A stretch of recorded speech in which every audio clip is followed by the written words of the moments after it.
शोमरतोड़ी analysis में आपका स्वागत है। अभी 10 तारीख को, 2 दिन बहुत पुरानी बात नहीं, 10 तारीख को जो है दिल्ली के लाल किले में, जिसे रेड फोर्ट के नाम से भी जाना जाता, उसके मेट्रो स्टेशन के पास बम विस्फोट हुआ। बम विस्फोट माने एक कार ब्लास्ट हुआ, जिसमें जो विस्फोटक सामग्री थी उसमें जो है इसमें विस्फोट हो गया।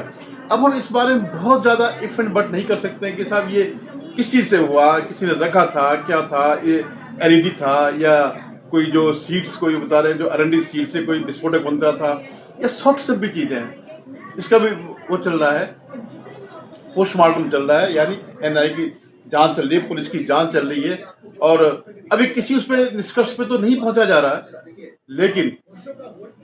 लेकिन बात यह है कि ये सब हुआ है, ये निष्कर्ष पक्का है, ये हुआ है, ये एक आतंकी घटना है।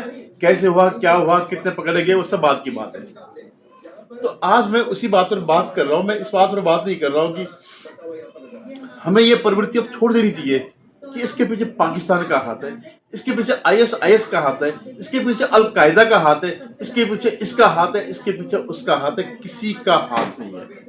इसके पीछे अगर किसी का हाथ है तो हमारे ही लोग हो, हमारे देश में पल रहे, हमारे देश में पल रहे, फल रहे, फूल रहे हैं और हमारे टैक्स से सारे जो है ज्यादातर डॉक्टर हैं।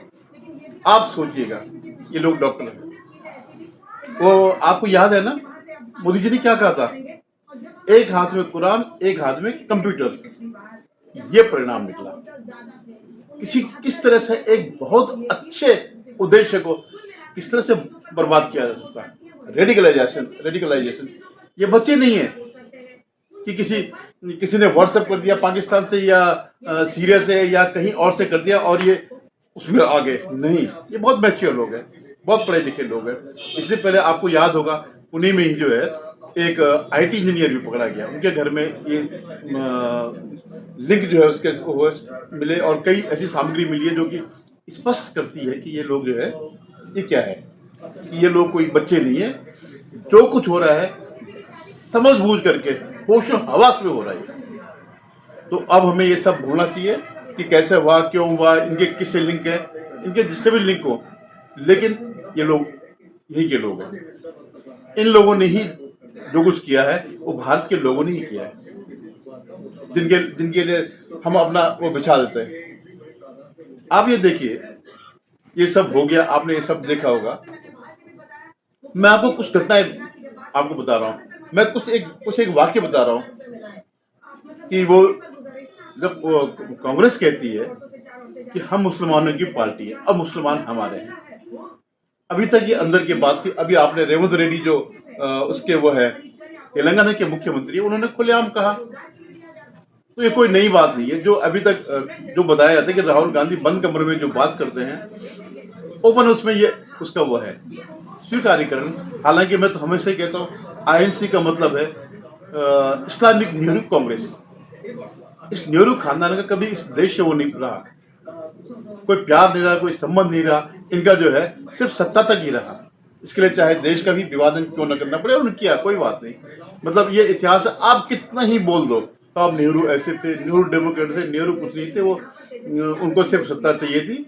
बाकी सब ये वो जो आधा इतने साल जेल में रहे, क्या जेल में रहे भाई।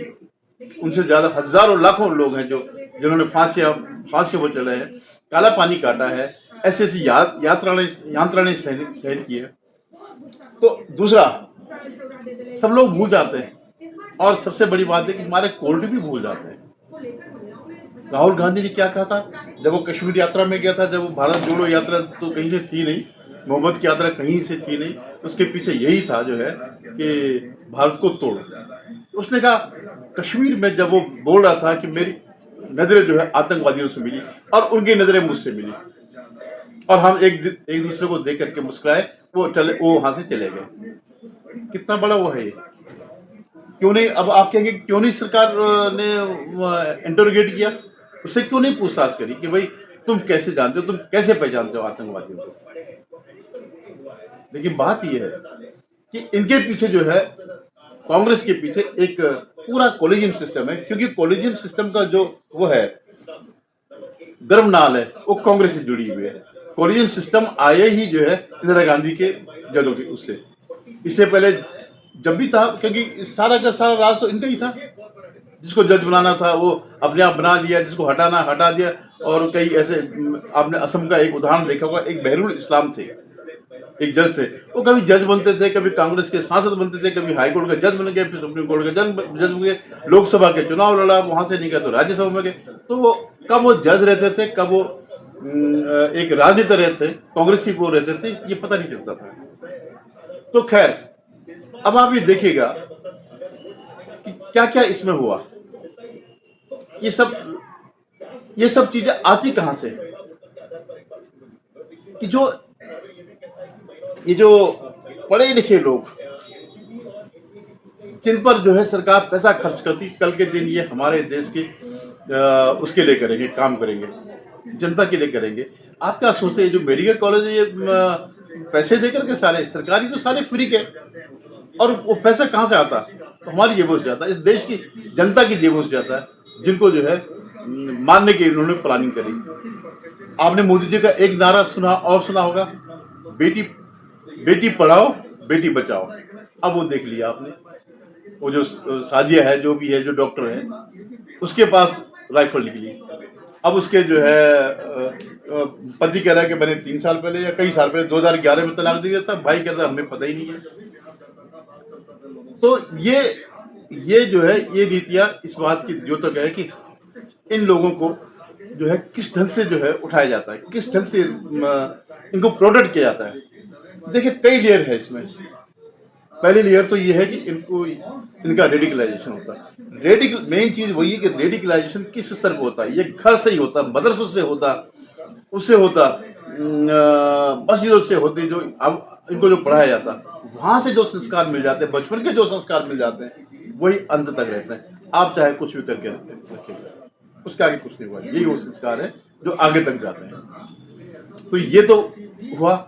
उसके बाद क्या हो गया, फिर एक प्लानिंग होती है कि आपने जो है एक जैसे प्लानिंग कमीशन होता है, वैसे इनका प्लानिंग कमीशन होता है, किस ढंग से वो करना है। आपने सुना होगा 2900 किलो जो है विस्फोटक बरामद हुआ, और साइंटिस्ट, मतलब देखिए दिमाग कहाँ लगा उन्होंने। ये किसी बाहर से नहीं आया, कहीं से विदेशों से नहीं आया, ये सब इसी देश में बनाया गया, इन्हीं के द्वारा बनाए गए। जो साइंटिस्ट हैं, इंजीनियर हैं, डॉक्टर हैं, शिक्षक हैं, ये सारे के सारे इनके वो हैं, इनके द्वारा ही बनाए गए। तो ये और जो ये विस्फोटक था, ये कम से कम 10 लाख लोगों को मारने के लिए काफी था। तो आप ये देखिए कि हम इसमें किसको दोष दें, क्यों दोष दें, कि कहाँ से आया? हमारे लोगों ने किया। अगर हम इनको अपना मानते हैं तो इन्हीं लोगों ने किया, हमारे लोग हैं वो। तो पहला स्टेज है कि रेडिकलाइजेशन। दूसरा स्टेज ये है अब इनकी प्लानिंग। दूसरा स्टेज बल्कि इसको शिक्षा और प्लानिंग।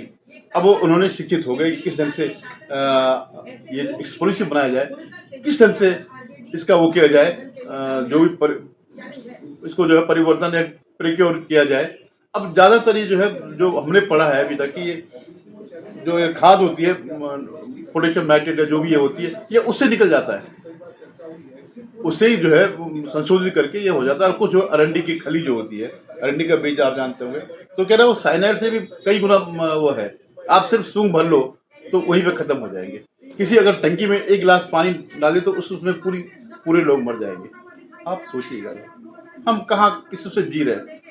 अब ये आ गया प्लानर, ये दूसरा टीम होगी प्लानिंग कमीशन की तरह। अब तीसरी आती है एग्जीक्यूटिव। एग्जीक्यूटिव क्या है?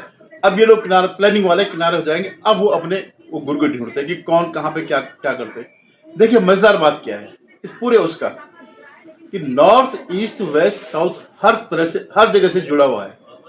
इसमें नॉर्थ से भी है, साउथ से भी है, ईस्ट से भी है, वेस्ट से भी है। गुजरात में भी पकड़े गए, हैदराबाद में भी पकड़े गए, यहाँ पर यूपी में भी पकड़े गए, और कश्मीर में भी पकड़े गए। आप ये नहीं कह सकते कि कश्मीरी आतंकवादी हैं, अलगाववादी हैं, सारे के सब के तार जुड़े हुए। कोई सहारनपुर से पकड़ा जा रहा, कोई उससे पकड़ा जा रहा, राजस्थान से पकड़ा जा रहा, कोई गुजरात से पकड़ा जा रहा, कोई हैदराबाद से उससे कनेक्शन निकल रहे हैं, और जम्मू एंड कश्मीर तो है ही है। फिर दूसरी बात ये भी है, जब हम जम्मू एंड कश्मीर की बात करते हैं कि साहब 370 हटा करके अगर 370 हटाने के बाद अगर सरकार मानी सुप्रीम कोर्ट ने आदेश नहीं दिया होता कि आप जो है यहाँ वो बना दीजिए, इलेक्शन कराइए, ये करिए, वो करिए। और आज स्थिति, जब तक स्थिति सही नहीं हुई तब तक आपने इलेक्शन करा दिया। अब कौन इसका जिम्मेवार है? कोई बता सकता है क्या? है? जब तक सरकार के पास पूर्ण कंट्रोल नहीं है, जब तक सरकार को पक्का पता नहीं चला कि हाँ अब ये ठीक हो गए या नहीं हो गए, तब तक आपने जो है उनको बाध्य कर दिया कि आप जो है यहाँ पे चुनाव कराइए और लोकल उसको सत्ता दीजिए। तो लोकल कौन है? वही है, वही तो लोग हैं जिन्होंने वहाँ के हिंदुओं को भगाया, कश्मीरी हिंदुओं को भगाया। वही अब्दुल्ला, उसी का बेटा, यही सब सारे के सारे वही है जिनके राज में सब हुआ। तो ये जो है बगैर सोचे समझे, जैसे आजकल बात चल रही है, साहब लद्दाख को स्वतंत्र करो, लद्दाख को राज्य का दर्जा दो। अरे पहले इतने साल तक, 60 साल तक तो आपको JNK का पार्ट बनाया रहा, तब तक आपने कुछ नहीं किया। अब जब आपको यूनियन टेरिटरी का दर्जा दिया तो आप लगे कि साहब हमें इसका वो दो, स्टेटस दो, हमें पूर्ण राज्य दो। अरे पहले कुछ दिन तो ये तो चला लो, सरकार को व्यवस्था तो करने दो। नहीं करोगे तो हम पूरा लद्दाख को जला देंगे, सारे लेह को जला देंगे। और उसके लिए पूरा जो है देश भर में सारे सोनम वांगचुक वाले बहुत खड़े। तो दूसरा हो गया प्लानिंग, तीसरा हो गया एग्जीक्यूशन, चौथा स्टेज क्या है? Cover fire. अब जब ये जो है, जब कवर फायर कौन देते हैं? वही देते हैं। अरे साहब उसका तो ये जो फलाना है, बड़े गरीब हेड मास्टर का लड़का है और उसकी माँ ये थी, उसका पिता ये था, और वो तो बहकाव में आ गए। कोई नहीं। अभी जो ये डॉक्टर उमर अब्दुल्ला है, वो क्या, उसका बारे में क्या आ रहा कि साहब ये उसकी भाभी कह रही थी, तो उसको बड़ा प्रोमिनेंटली बताया जा रहा है कि इसकी माँ ने बड़ी गरीबी में वो किया, इसको पाला पोसा, हमारा एकमात्र जो है वो करने वाला वही है, पालन पोषण करने वाला वही है, और हम ये उम्मीद कर रहे हैं कि कल के दिन यही हमारा वो करेगा, भला करेगा, हमें पालन, हमारी स्थिति को सुधारेगा। तो ये सब कवर फायर है। आपने कोई ऐसा अपराधी देखा जो कहता हाँ मैंने किया है? दूसरा, जैसे ही ये सब हुआ तो ये जो कवर फायर देने वाले लोग हैं खड़े हो गए, कोई चुनाव है इसलिए ये सब हुआ है। जैसे इन्होंने पहलगाम के बारे में किया, इससे पहले 2019 के बारे में जितनी भी घटनाएं होती है तो वो तुरंत इसको डाइल्यूट करना शुरू करते हैं, एक कवर फायर देना शुरू करते हैं। इनको भी करना बहुत जरूरी है, ये जो कवर फायर जो देते हैं। तो उससे क्या होता है, उनका जो आतंकवादी लोग हैं, जो ये रेडिकलाइज्ड लोग हैं, इनका मनोबल बढ़ जाता है कि देखिए हमारे पीछे ये लोग हैं कवर फायर वाले। और पूरा भर गया था जो है कि ये चुनाव की वजह से कराया। पहलगाम के मामले में आप देखिएगा, अरे इस देश में तो हर दिन होता है, हर 2-3 महीने बाद चुनाव होते रहते हैं। और सबसे बड़ा दुखद क्या है, 11 साल तक देश के अंदर एक भी विस्फोट नहीं हुआ, एक भी जो है ऐसा कांड नहीं हुआ जो अब हुआ 11.5 साल के बाद। ये हमारे जो सुरक्षा एजेंसी है उनकी चाक चौबंदी का मामला है, और कितनी उससे वो क्या, कितने मुस्तैदी से वो ये सब लगे हुए। और आप सोचिएगा कि अगर हम चप्पे चप्पे पर हमारी सुरक्षा व्यवस्था लगी है तो हमारा कितना, इस देश का GDP कितना बर्बाद हो जाता है। सोचिएगा आप कितना पैसा लगता होगा। 20 करोड़ लोगों के पीछे क्या 80 करोड़ लोग लगा दें उनके जासूसी करने के लिए। तो जो लोग ये कवर फायर देते हैं उनको भी इस बात को, इन पर भी एक्शन लिया जाना चाहिए। फिर मूल बात कहां पर आती है? मूल बात आती है जो बीज जो वो करते हैं, जो ये जो बीज पनपते हैं। अगर आपने देखा होगा जब पहलगाम में सब हुआ था, वो मारे गए थे, तो जो न्यूज में जो है उसमें जो इमोजी आ रही है हंसी के, जब उस घटना के बाद जो है जो हर न्यूज पर जो है हंसी की इमोजी आ रही थी, ऐसे इसमें भी हुआ। इसमें भी जो इमोजी आ रही है, हंसने की इमोजी आ रही है कि खुशी व्यक्त कर रहे हैं। आप सोचते ये जो है मुख्य चीज ये है, कौन इनको ये पढ़ाता है, कौन इस पर ज्ञान देता है, कौन इनको इंस्पायर करता है ये सब करने के लिए, ये बड़ी चीज है।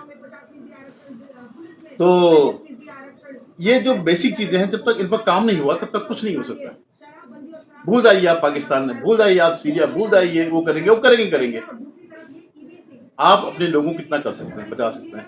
और ये जो कवर फायर देने वाले हैं, सबसे खतरनाक लोग ये हैं जो आते ही सीधा कूद जाते हैं कि देखिए साहब चुनाव की वजह से ये हुआ, चुनाव की वजह से पहलगाम हुआ, चुनाव की वजह से बालाकोट, जो भी ये जितनी बार भी ये हुआ, तो ये सबसे पहले कवर फायर देने आ जाते हैं।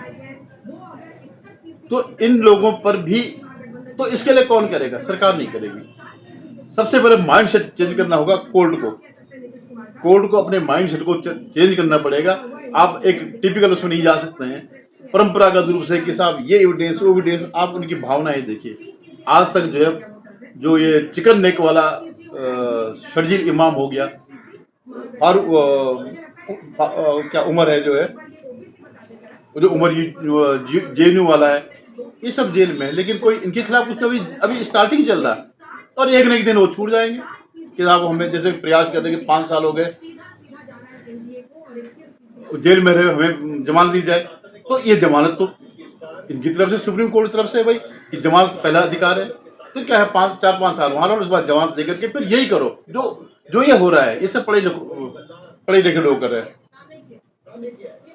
तो जुडिशरी को भी इस मामले में वो लेना पड़ेगा। अगर जुडिशरी नहीं करेगी, लोगों को छोड़ेगी कि ये 5 वक्त का नमाजी है, ये ऐसा नहीं कर सकता है, और इसका इतना कट गया उतना कट गया, नहीं। अगर ये जो उमर और शर्जील इमाम को इन 5 साल में, अगर 1 साल के अंदर इन लोगों को करके अगर फांसी दी गई होती, तो आप निश्चित माने 80% ये इस टाइप के जो चीजें घटनाएं हैं वो नहीं होती। तो आप देखिएगा 11 साल तक सरकार ने रोक के रखा, एक हो गई, कोई नहीं। फिर एक वकीलों की फौज है जिनका काम सिर्फ इतना ही है, किसी भी तरह जो है देशद्रोहियों को जो भी है उसको बचाओ। तो किस तरह से देश के खिलाफ हम अपना पूरा जो टैलेंट है या नहीं है, लेकिन इतना जरूर है कि उनकी जलती है सुप्रीम कोर्ट में। अब अकेले अब ये सब मोदी जी नहीं कर सकते, इसके लिए जनता को करना पड़ेगा। आज मैं देखता हूँ बहुत से हिंदू जो है बड़े व्यंग्य कर रहे हैं कि साहब वो मोदी जी कहाँ चले गए, फलाने कहाँ चले गए। अरे आप गनीमत मानो कि एक अकेले मोदी जी है जिन्होंने ये सब किया, अकेले ये सरकार है जिसने इन आतंकियों का बदला लिया है, पाकिस्तान से लिया है, हर बार जवाब लिया। लेकिन मैं कह रहा हूँ आज पाकिस्तान से, आज अपने घर में जितने भी ये इमोजी डालते हैं इनको एक एक करके, जो बच्चे वो हो रखे बात सुधार गृह में डालेगा, नहीं तो आप उम्मीद मत रखिएगा कि देश बच जाएगा। धन्यवाद। आपसे निवेदन, आप मेरे चैनल को सब्सक्राइब करिएगा, शेयर कीजिएगा और कमेंट करिएगा।